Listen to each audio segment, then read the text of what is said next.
Cordial saludo, soy Gustavo Adolfo Reyes, estudiante del programa Agronomía de la UNAD.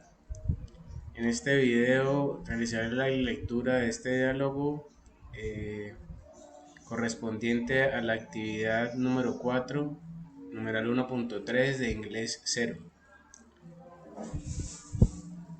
What time did you get up yesterday? I get up around 6:30 a.m. What do you do after that? I had breakfast in 50 minutes. Then I went to school. And what did you do, dear? In the morning, I had tutorial session from 8 to 12. Oh, I see. What did you do after the sessions? I went back home. Good.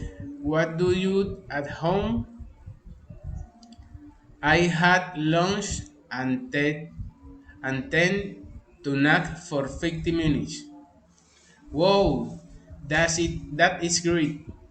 And then I studied and did homework. What do you ask after homework? I played soccer with my friends for 1 hour. You are a busy person.